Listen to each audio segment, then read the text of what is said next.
you're trying to eradicate this hypnosis of the way the jiva sees the world. We're trying to understand the jiva as Shiva, right? So you're trying to get rid of all of that so you can see reality in its naked state as it truly is.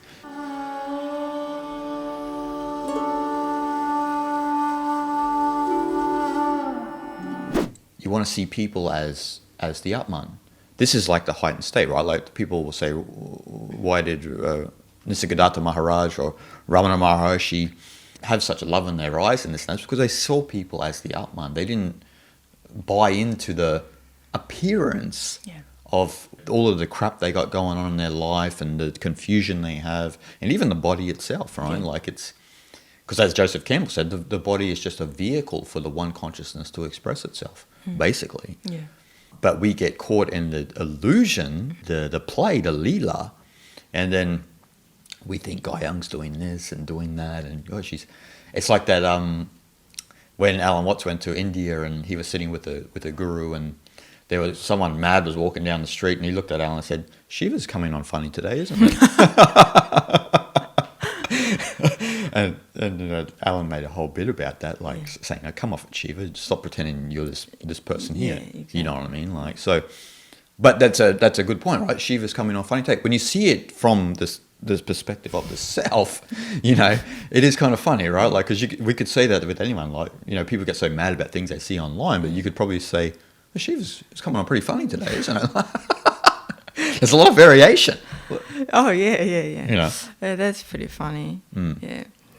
Yeah, again, like, we want to be at a level of perception to be able to see the sky is colorless. Yes. And that is to say that the Brahman only is the truth. Yes. And the universe is Brahman. Yep. Then, so what we need to take a consideration is that where are we sitting? What perception are we operating from? Yep. Right? Yep. So that here is when this knowledge of self-realization or self-knowledge with the capital S comes into place. Yep. Again, as we know, Sri Ramana Maharshi always questioned who is speaking right now? Who is seeing things where you are saying, basically? So that, again, the question of I, who is this I? So that question is exactly what we were talking about here, that what perception are you operating from? Yes. So then if you were to be able to answer that question, then you will be able to answer what plane of existence, what plane of reality that you abide in right now. Yes. Right.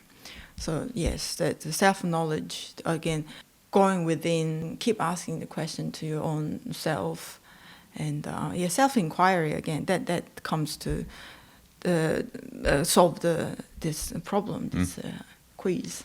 Exactly.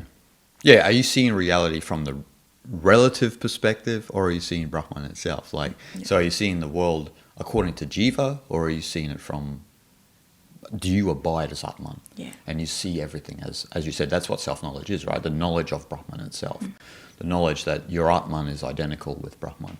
And that's not to say that you're God or anything like ridiculous like that. It means that just your undifferentiated state of consciousness would never even make that claim because it's undifferentiated. Yeah. Maybe your ego, your jiva may say, hey man, I'm God, you know, it starts to claim the experience. But that's not the way it is. Yeah. And I think most spiritual aspirants' difficulty with this understanding is that they've had an experience of abiding as the self, right? In different times and periods of their life. Maybe in intense sadhana, they had prolonged experiences of this and that.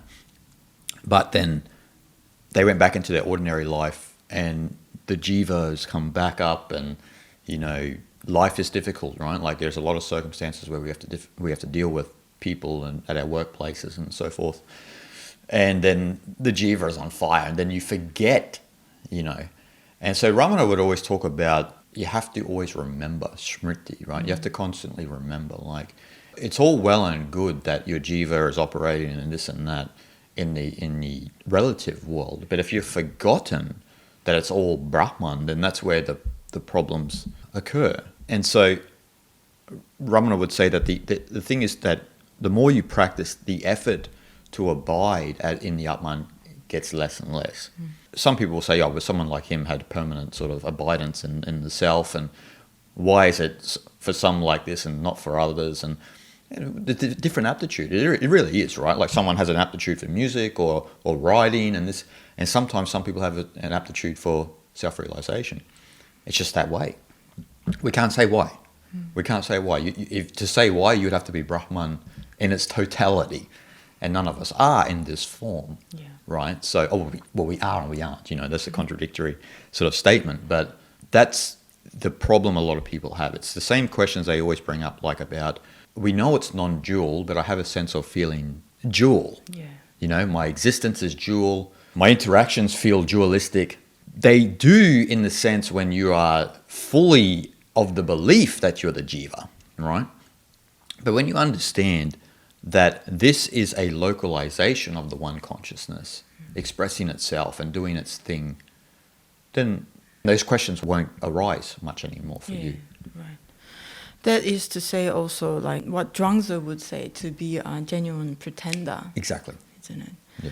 We have different roles at different circumstances in the society, in different situation, different place, and you just play this role as a pretender. It's kind of a game of being a genuine pretender, while you remain as one with the Tao, one with your virtuous path, basically. Again, like you said, the remembering part is what's really important. We often, because Maya is full of confusion, chaos, and looks so real, and so much temptation, and like so many things happening in a day, and so that we get easily drawn into that reality, and we start to believe and think from that place. We all make that sort of mistakes, but the remembering part is what kind of an anchor, right? Like that, remain as a non-dual state of mind, seeing this as literally as a movie, and you watching as a third party kind of thing, will be able to help us to remain as the real self, true self.